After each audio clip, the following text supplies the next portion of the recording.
faceless burnt.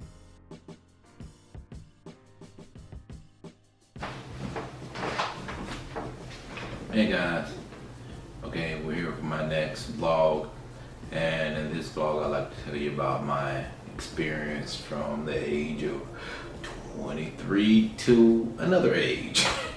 Not gonna tell you my age just yet. So, I like to start off when I was about 23 years old. I ended up getting a job working for the local government. Not gonna tell you where I worked at yet. In this job, I did a lot of maintenance work. And I thought I was a hard worker, and I thought I was doing due diligence as a citizen in America. I thought I was doing my part.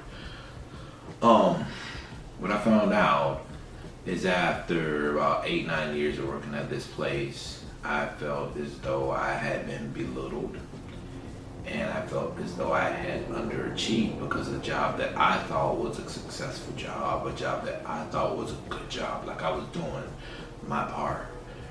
My coworkers and my supervisors, older men, all made me feel like you're worthless. Your job is pointless. I can do this, but look at what you're doing.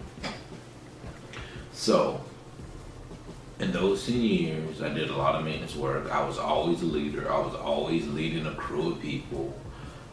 I felt as though you gave me something and I could produce something.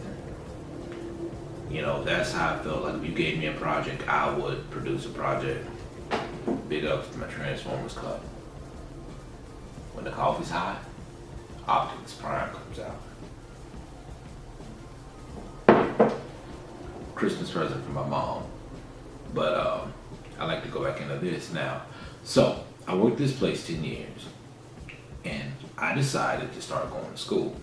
Once I decided to further my education, I started seeing little nuances that's saying, you know, you've been in leadership a long time. You're very smart. Should you be working here? I've always been a very open person, and I've always been nice and friendly to everybody that I could. I was a good coworker, and I was a good friend, so to speak, to some of these people. I was a go-to guy when it came to a lot of things. Which means I shared a lot about myself, the people I probably should not have. I remember there was an instance when I was speaking to a certain individual, and I told them that, you know, well, my roommate's gay. And his response was, well, are you screwing? You like to go out and party, you're open-minded. Yeah, I'm open-minded, and at that point in time, I did go out and do a lot of drinking. I enjoy my life. Let me tell you something. I'm at a point now, I don't drink as much as I should. Let's put it that way. I'm at that point in my life. I don't drink as much as I should. But I enjoy drinking. And I enjoy my life for about a good, strong 10 years. And one day, my dad died. I was on my way to go see my two friends, Nathan and Tyson, in Orlando, hint where I'm at. And the day I was packed, ready to go, my dad died right in front of me. He literally dropped dead in front of me. We did the whole, well, he's going on life support, we'll bring him back, maybe it'll work, blah, blah, blah, blah, blah. We all know the spiel. So, long story short, my dad died, and I went back to work, which it was all kind of complications. The idiots that I work for, and I'm gonna call them idiots, could not figure out how to handle like family medical leave. They could not figure out how to handle bereavement. These are all these educated people I work for, had no business being managers. And after a while I started thinking, you know what? Your dad's dead. You don't owe any man any respect that doesn't respect you as a human being. You don't owe any of them any respect. And that's when my new lease on life started.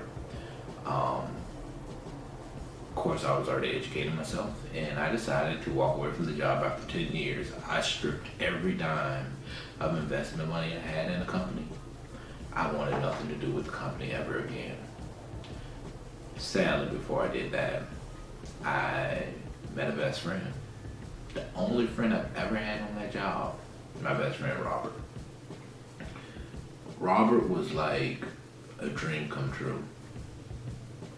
At that point in time, I was coming out of my drinking, partying phase, and when I met Robert, life seemed worth it again. Like, you really got a best friend. Like, you really got somebody that really wants to be in your life. Like, I've dated bad people, I've been friends with bad people, but this person trumps all of that. Like, this person doesn't want to use you. This person means the best for you. And this person thinks like you think, which is rare, especially for me. So eventually I still left the job. Me and Robert became the best of friends. We did everything we could together, as many times as we could. And just knowing Robert opened my heart up to like a whole new side of life, because he's a very simplistic person. He's a very non-confrontational person. And that was different for me, because after dealing with the people I dealt with, I was a fighter. I wanted to fight.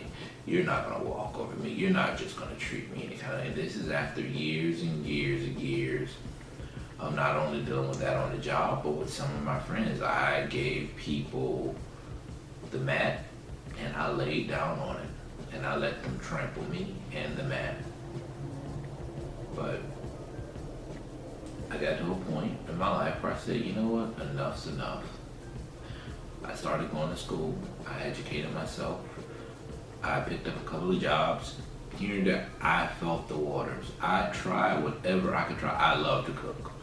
And you will see some cooking tutorial videos along with my other friend Robert. I have two best friends, both named Robert, and I have a dad that's not my real dad, but he's like my stepdad, which his name is Robert. So Robert to me is golden. So 3 is a charm, right? So I started cooking. Cooking opening up doors for me to work in new areas, new avenues, test different things. And I already had that management side to me, so I looked around and I got a job that was a kitchen manager. It is the funnest job in the world because we do events. We do sporting events. I have fun on my job. My boss looks to me as, I need your help. I need you to survive. And I love my boss. I will do anything for my boss. I worked the job for 10 years and I hated my boss. I didn't want to do anything for my boss because my boss was incompetent. His boss was incompetent. All the bosses on his level were incompetent in my department. But they looked at me as, why can't you grow? You can't teach me anything to grow. I'm new, I'm green. In this lifetime, part of me having this channel is to encourage people to empower themselves so that they can empower other people. And if you can't even teach me how to dig a hole, you can't teach me how to help somebody else dig one. You know what I'm saying? So my life has gotten to the point like this. I live a life where I try to be happy. I live a life where I try to bless everyone else. I don't know why I have motorcycles in my video, but you'll see my buddy Will, and he's classic. You'll see Lewis and his 300Z. I'm big on sports cars, especially Nissans. You'll find out more about me in my channel. Like, I love dealing with people. I love food. I love compassion. I love empathy. I started listening to Gary Vaynerchuk. Big ups to Gary Vaynerchuk. He has meant more to me than anything. You know, I feel like he's raised me without knowing me. Gary Vee, if I ever get a chance to meet you, I gotta move in with you. You're gonna get the biggest hug.